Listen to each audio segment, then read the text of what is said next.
Bonjour à chacun d'entre vous. Je suis très contente de vous accueillir sur Séphiroth et compagnie pour vous parler aujourd'hui des bases un petit peu de la thérapie lumière, qui est également appelée thérapie des fréquences. À quoi est-ce que ça fait appel? Comment assez basiquement est-ce que ça fonctionne? Et puis quels sont les impacts en fait sur la vie quand on travaille de cette façon?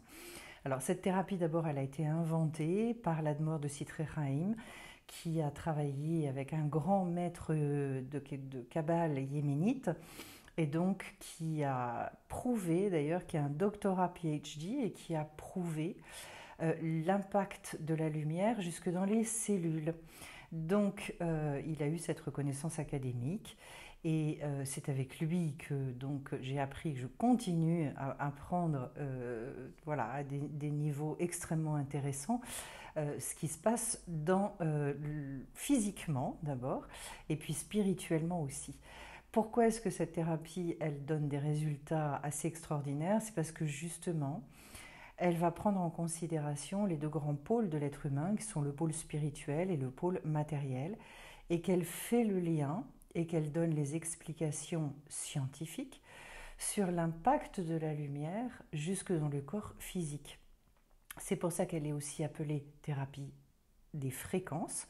Alors, pour un petit peu clarifier le discours, déjà première chose, quand on parle de lumière, on peut en parler synonymement en termes d'énergie, en termes de fréquence, de vibration. D'un côté, avec la lumière, on va parler un vocabulaire plus spirituel, et puis de l'autre, quand on parle d'énergie ou de vibration ou de fréquence, on va parler un vocabulaire plus physique, plus scientifique. Mais en fait, on parle de la même chose. Donc l'être humain, en fait, il a ces deux pôles. Et aujourd'hui, et dans le monde dans lequel on vit, on est amenés tous à prendre de plus en plus conscience de notre partie spirituelle, qu'on peut aussi, d'ailleurs, de manière assez synonyme, employer le mot conscience et le mot être spirituel ou âme, c'est un petit peu la même chose, en fait. Revenir très très en conscience, c'est finalement avoir un degré de proximité avec son âme qui est énorme et qui permet d'avoir une qualité de vie qui est complètement différente. Donc dans cette thérapie, on arrive à mettre l'être en équilibre sur ces deux niveaux et ces deux pôles. C'est extrêmement important puisqu'en fait, à chaque fois que l'être humain respire, il va inspirer de l'oxygène et dans l'oxygène, donc ce sont des atomes, dans l'oxygène, il y a une partie de lumière. Ce qu'on a très longtemps pris comme étant du vide, donc entre le noyau et les électrons de l'atome, on s'est rendu compte que c'est ce que la physique quantique appelait de la lumière obscure. Et dans cette lumière obscure, il y a un monde entier qui finalement est un monde avec lequel on peut créer énormément de choses, on peut guérir beaucoup de choses, on a un pouvoir créateur fabuleux au travers de ces choses-là. Voilà. Le rôle finalement de l'être humain, c'est justement de faire le lien entre cette partie spirituelle, ce qu'on appelle le monde d'en haut aussi, et le monde matériel, et donc par rapport aux lumières qu'il reçoit, de pouvoir les concrétiser dans la matière pour organiser tout un circuit, et qu'à partir du moment où il a concrétisé ces lumières-là, il puisse renvoyer à son tour des lumières là-haut. Si on se rendait compte véritablement du pouvoir que nous avons tous, on réaliserait en fait d'abord que la vie est enthousiasmante, qu'en plus on a un rôle extrêmement important chacun d'entre nous à jouer dans ce monde qui influe non seulement le monde physique mais aussi le monde du haut. Et donc on prendrait beaucoup plus au sérieux finalement cette partie de nous qu'on ignore, dont on parle très peu. Dans le système dans lequel on vit, malheureusement, c'est totalement ignoré, alors que c'est pourtant, je dirais, une grande partie de l'être humain. C'est sa partie la plus lumineuse, la plus enthousiasmante, avec laquelle il a la possibilité d'opérer, je dirais, ce qu'on appelle aujourd'hui des miracles, mais parce qu'on est très très ignorant. Voilà. Donc, pour vous expliquer justement, il y a cette lumière qui vient, qu'on appelle la lumière directe, que nous, on va traiter et qu'après, on va pouvoir renvoyer. Si tous les êtres humains vivaient à ce niveau-là, le monde serait extraordinaire. Le gros souci, c'est qu'en fait, beaucoup des lumières qui nous parviennent, ou des énergies, si vous préférez, en fait, elles se coincent on n'arrive pas à les traiter, on n'arrive pas à les vivre véritablement, et donc on accumule beaucoup de frustration.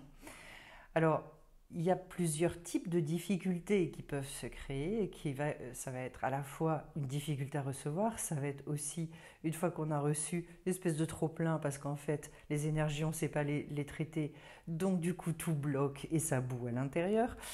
Donc, juste un petit mot avant de parler de ça.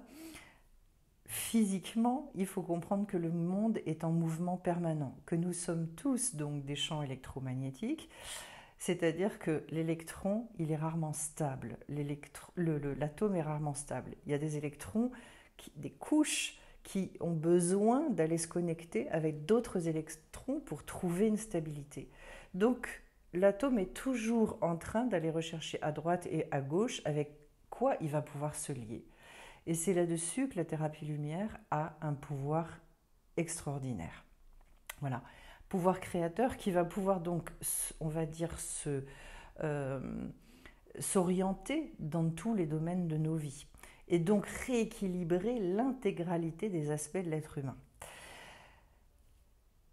Plus on va savoir effectivement donc se servir de cette lumière et plus on va pouvoir créer ce circuit.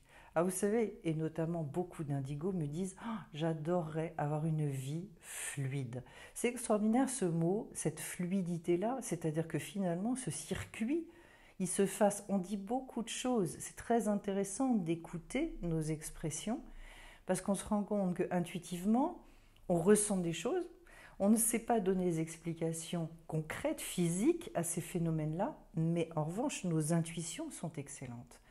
Parce qu'effectivement, c'est le manque de fluidité qui va créer toutes nos gênes, toutes nos frustrations, nos tristesses, nos déceptions, etc.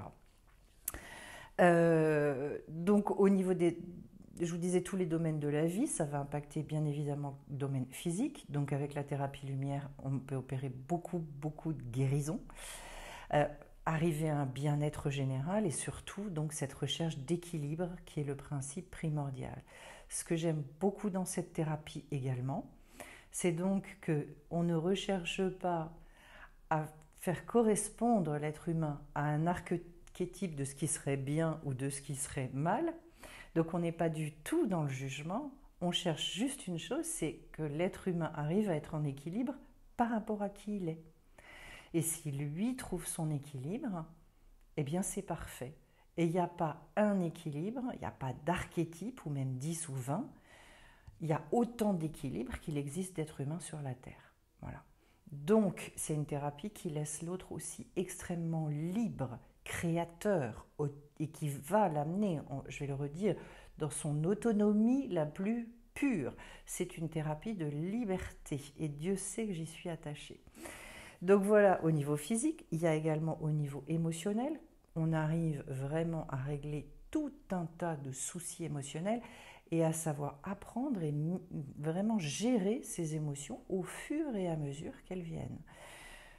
Au niveau mental, c'est sans doute une des choses qui intéresse aussi beaucoup les indigos, qui parlent souvent d'un bouillonnement mental permanent, donc aucun contrôle de ses pensées. Au travers de cette thérapie, il est tout à fait possible de savoir qu'est-ce que je garde et quelles sont les pensées qui m'animent, donc de ne plus, de ne plus subir au niveau du mental un bouillonnement et un ressassement permanent, mais d'apprendre à traiter pour dégager ce que l'on ne veut plus et finalement conserver que les pensées qui sont constructives et avec lesquelles on a envie de vivre. Donc un bien-être aussi psychique qui est extrêmement important. Et puis bien sûr, un bien-être spirituel. Pourquoi ? Parce que du coup, on va aller vers la réalisation de soi. Quand tout ça est mis en équilibre, finalement, c'est le seul moyen d'ailleurs pour trouver sa véritable place dans ce monde. Et finalement, réaliser nos missions de vie. Nos missions de vie, il n'y en a pas qu'une. Nos missions de vie dépendent de cette connexion et de, je dirais, cette écoute profonde de notre identité spirituelle. Voilà. Je précise tout de suite que dans la manière de travailler en thérapie lumière, et je pense que c'est primordial, il y a des étapes indispensables et que la première étape, c'est d'apprendre déjà à se connaître et à s'accepter. Pourquoi est-ce que je tiens à faire ça? C'est parce que quand en fait on veut aller trop vite, il y aurait des risques de retour en arrière et de se recoincer à nouveau. Quand on se connaît, quand on s'aime tel que l'on est, alors à ce moment-là, on peut aller vers, je dirais, des gros déblocages de vie sans se recoincer derrière. C'est pour ça que des fois, vous pouvez faire un travail énergétique, en ressentir un bien-être énorme. Alors, travail énergétique, ça peut être via du yoga, ça peut être en allant voir un énergéticien, ça peut être de plein de manières différentes, en se baladant dans la nature, parce que la nature rééquilibre énormément au niveau des énergies aussi. La seule chose, c'est que vous revenez, et puis, des fois 2 heures après, une semaine après, un mois après, paf, ça se rebloque. Donc, comment est-ce que finalement, et c'est pour ça que la thérapie lumière m'intéresse beaucoup, c'est parce qu'au travers des nombreux exercices qu'elle recèle, elle permet petit à petit que l'être humain se mette en autonomie, qu'il repère les dysfonctionnements, le blocage qui arrive, et même qu'il puisse anticiper pour ne pas faire rentrer en lui certaines informations qui vont générer un déséquilibre. Voilà. Alors j'en viens maintenant au fait de vous parler du trop de lumière, parce que ça concerne énormément les indigos, et vous savez que je suis beaucoup sur le sujet. Voilà, je travaille quasi exclusivement avec des indigos. Donc ce trop de lumière, c'est donc je reçois. Pourquoi est-ce que les indigos reçoivent énormément? Parce qu'ils ont une âme qui a une fréquence très élevée, et que donc elle reçoit beaucoup de lumière. Ce beaucoup de lumière, quand il y a des blocages à l'intérieur, émotionnels, mentaux, etc., quand la personne n'est pas en équilibre, eh bien les lumières, elles vont aller se coincer. Et en fait, ça crée chez beaucoup d'indigos des frustrations puissantes, des sentiments d'injustice, une incompréhension totale pourquoi ils n'arrivent pas à se réaliser. Ça descend petit à petit, ça impacte à la fois leur mental, leur monde émotionnel, la paix les quitte, la paix intérieure c'est inaccessible et ça finit bien souvent par impacter également le corps physique qui lui est le reflet en fait de ce qui se passe aussi au niveau du corps astral et qui dit stop, là je n'en peux plus. Donc, warning, il faut faire quelque chose, il faut débloquer, voilà. La lumière, le gros travail donc, ça va être aussi de nettoyer. Vous comprenez bien qu'en fait, quand on prend trop de lumière et qu'elle se coince, les lumières nouvelles qui arrivent n'arrivent pas à pénétrer, on ne peut pas se renouveler. Or, la vie, c'est un renouvellement permanent. Si on se coince à ce niveau-là, le résultat, c'est que souvent, on a des baisses de morale qui sont très conséquentes. On fait beaucoup d'efforts pour des résultats qui ne sont pas terribles. Une grande fatigue, en fait, souvent. Une morosité, une tristesse qu'on ne comprend pas. Là, en fait, l'idée, ça va être de beaucoup dégager pour remettre la personne dans cet équilibre-là et permettre le circuit de je reçois une lumière, je mets en action et j'obtiens un résultat. Et du coup, quand on est en permanence dans ce circuit-là, et donc vous voyez bien qu'en fait, on a bien la concrétisation de la lumière qui doit se faire à chaque fois. Logiquement, c'est ce que disent les sages de la tradition hébraïque, logiquement, chaque lumière qu'on reçoit devrait trouver, je dirais, pour finalité de se concrétiser dans la matière. Celle qu'on ne concrétise pas, ça veut dire qu'en fait, ce sont des idées qui ne servent à rien si ce n'est à nous faire perdre notre temps. Donc, le trop plein, après, il faut le dégager. Apprendre en fait à faire des resets complets. Et on va en parler après avec le point zéro, parce que c'est bien à ça qu'on arrive. Au bout d'un moment, on arrive en fait à se remettre à zéro en permanence. La deuxième difficulté, c'est le manque de lumière. Ce manque de lumière va créer, alors c'est plus des choses qui peuvent appartenir à des gens qui sont cartésiens ou des indigos qui n'acceptent pas leur côté indigo, ça arrive aussi. C'est-à-dire, je refuse en fait de recevoir et donc j'ai des déficits de désir, d'envie. Je perds le goût des choses. Je ne sais plus finalement ce que j'ai envie de faire de ma vie. Perte d'énergie. Ça peut amener, de toute façon dans les deux côtés, ça peut amener à des déprimes, ça peut amener à des burn-out, etc. Le burn-out, c'est souvent un trop-plein terrible, terrible. Donc, ça brûle de l'intérieur. Le manque, c'est plus une espèce de désespérance et de... Voilà, je ne sais pas ce que je fais là, en fait. Hein. Le, la difficulté à recevoir, je précise aussi qu'on peut recevoir beaucoup d'idées, mais il y a des indigos aussi qui ont beaucoup de mal à passer d'un côté, je dirais justement très indigo et cerveau droit, parce que j'ai fait une vidéo là-dessus, au cerveau gauche, c'est-à-dire à la partie application. Ça, ça se travaille, ça s'apprend aussi pour bien comprendre le circuit et comment finir par pouvoir faire en sorte de réaliser les choses. Les difficultés à dégager, c'est quoi? C'est souvent lié au regret, à la culpabilité, à, au fait de vouloir garder les choses, à une difficulté à lâcher prise, à se relâcher, à s'abandonner, donc à faire confiance aussi. Ça peut être des souvenirs, on est attaché à certaines choses, des nostalgies, etc. Donc en fait, on ne nous apprend pas à dégager. On est dans une société où on nous apprend plus à conserver les choses, notamment en termes de culpabilité, il faut bien le dire, plutôt qu'à se dire, moi je me dis au fur et à mesure, allez hop, je fais le ménage, j'enlève les choses. Ça, ça nous permet finalement de cette remise à zéro, et c'est ce qu'on travaille beaucoup au travers de la méditation du point zéro. C'est une sorte de reset complet au niveau des énergies.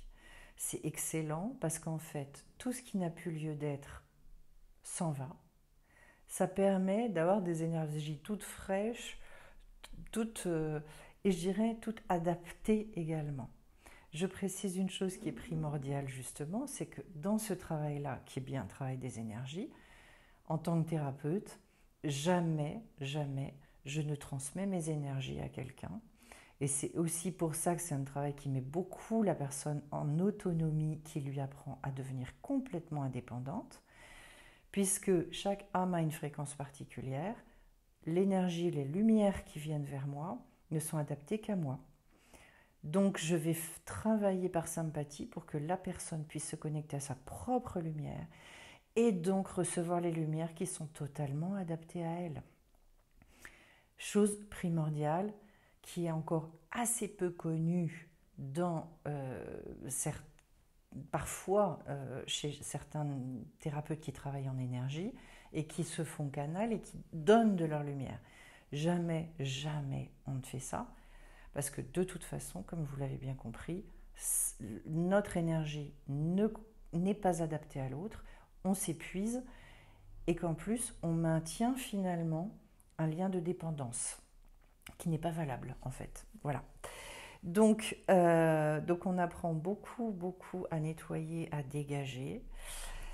Les blocages, ils peuvent être à différents niveaux et ça, c'est au thérapeute de le repérer, que ce soit au niveau émotionnel, au niveau mental, au niveau de l'esprit, au niveau du physique. Bien souvent, et quand ça fait des années qu'on n'a pas nettoyé, souvent l'engorgement, il est un petit peu partout. Donc par quel biais on s'y prend pour que finalement et petit à petit, le nettoyage il puisse se faire. Voilà. Quand en fait l'espace est libéré, alors à ce moment-là, de toute façon, quand l'espace est libéré, en règle générale, l'équilibre revient. Voilà. On va pouvoir travailler donc sur tous les systèmes de l'être humain, système digestif, respiratoire, système sanguin, système osseux. On va très loin dans ce type de thérapie, système musculaire également, pour finalement eh bien, en fait, toucher chaque aspect, chaque système qui est un monde en soi. C'est absolument fabuleux de comprendre les mécanismes de tout ça et permettre aussi bien la recalcification des os. Enfin, on peut, sur chaque système, réimprimer une fluidité là où il y a eu blocage, cassure, etc. Qu'est-ce que je peux vous dire d'autre? Donc cet état d'annulation, c'est un état dans lequel on règle énormément de choses très rapidement aussi, et c'est je trouve un autre aspect très positif de cette thérapie, c'est que les choses vont très vite. À partir du moment où on accepte de lâcher, où on n'a plus envie de conserver en nous certains souvenirs, la culpabilité, mais qu'on est prêt à tout, se débarrasser de tout ça. Si on est vraiment d'accord, alors vraiment, il arrive un moment où on sait traiter, je dirais, certains bouleversements, certaines informations, les messages qui nous parviennent, on peut les traiter extrêmement rapidement, voire plus on avance et plus on va réussir à faire le tri des informations qu'on veut laisser rentrer, celles qu'on veut laisser dehors. Donc on maintient un équilibre de vie qui est très puissant. Voilà, donc je le redis, des étapes indispensables. Et ce qui est très rassurant, et là j'ai eu plusieurs témoignages, vraiment de beaucoup de personnes qui me disent, après avoir avancé très copieusement, et rapidement d'ailleurs, en quelques mois, qui me disent, je suis sûre d'une chose, c'est qu'il n'y aura pas de retour en arrière. Donc il y a des gens qui sont sortis du burn-out, il y a des gens qui sont sortis de très très grosses déprimes, d'immobilité dans leur vie, et qui ont repris et retrouvé le goût de vivre, qui ont quitté une tristesse qui ne les lâchait pas, et qui ont repris confiance, mais une vraie confiance en eux et dans la vie. Voilà. Donc, quand on se comprend mieux aussi, et quand on est dans cette acceptation totale de soi, qu'il n'y a plus de jugement, et je travaille beaucoup sur cet aspect-là, d'un seul coup, au niveau relationnel, il y a beaucoup de choses qui changent de manière extrêmement positive. Vous verrez que vous n'attirerez plus les mêmes personnes à vous, et que, d'emblée, il y a des problématiques qui se posaient qui ne se poseront plus, parce qu'en fait, les personnes instinctivement, elles vont vous respecter, elles vont vous aimer. Ça se fait de manière relativement naturelle. Et quand bien même vous tombez sur quelqu'un qui éventuellement n'est pas très sympathique, de toute façon, vous comprenez très vite que ça n'est pas votre problème, que ça ne vous appartient pas, ça ne vous remettra pas en question et en cause. Donc, vous avez non seulement ce bien-être en vous, cet équilibre profond, mais ça va rééquilibrer aussi par ricochet votre vie relationnelle. Dieu sait que c'est important, parce qu'il y a beaucoup de personnes qui pensent qu'elles ont à régler les problèmes à l'extérieur pour se sentir bien. Alors que ce n'est pas comme ça que ça marche. C'est quand moi je me sens bien, quand moi j'ai réglé mes problèmes à l'intérieur, alors en règle générale, à l'extérieur, il n'y a plus de nœuds. Voilà, c'est toujours, souvent en consultation, quand on discute, les personnes me disent « Ah ben oui, en fait, il faut que je revienne vers moi. » Oui, il faut revenir vers soi, parce qu'en fait, c'est là qu'on a le pouvoir créateur. Nous n'avons aucun pouvoir créateur sur l'autre. En revanche, sur nous, on a un pouvoir absolument extraordinaire. Et surtout, le bien-être fait qu'on arrive à maîtriser nos comportements, à gérer nos émotions, à être aussi dans quelque chose qui paraît inaccessible à beaucoup de gens, c'est-à-dire le silence mental. Ce silence et ce choix de qu'est-ce que je veux vraiment laisser, je dirais, vivre dans mon cerveau. Voilà. Et ça, c'est, je dirais, au-delà de la paix que cela apporte, on se dit donc effectivement, j'ai un vrai choix, je n'ai plus à subir l'existence. Et il n'y a pas de fatalité, en fait. Ça nous fait expérimenter des choses à un tout autre niveau. Voilà ce que je peux vous dire sur la thérapie lumière. Donc n'hésitez pas, si vous avez des questions qui vous sont venues, eh bien notez-les, parce qu'il y aura certainement un live dessus. Vous pourrez poser toutes les questions que vous voulez. Voilà, c'est un sujet extrêmement vaste, très passionnant, et surtout vraiment très respectueux de l'être humain et d'une efficacité étonnante. Voilà. Eh bien écoutez, je vous retrouve bien vite. Si je précise donc que demain, il n'y aura pas de live, puisque ce sera, et pour ceux qui veulent nous rejoindre, Il y aura un atelier énergétique des lunes, où justement je travaille toujours en lumière. On fait plein d'exercices, plein de choses différentes selon les lunes. En revanche, il y aura donc mercredi de la semaine prochaine, on se retrouve pour le live. Il reste des places également pour la formation deuxième niveau sur l'énergie des lettres hébraïques. Formation très en lien avec le corps aussi et comment se servir des lettres et comment fonctionne l'énergie. N'hésitez pas à vous inscrire, à aller voir sur le site sephirotetcompagnie.com. Je vais vous mettre des liens sous la vidéo pour ceux qui sont intéressés, vous pourrez cliquer directement. On se retrouve très vite et je vous embrasse tous. À très bientôt.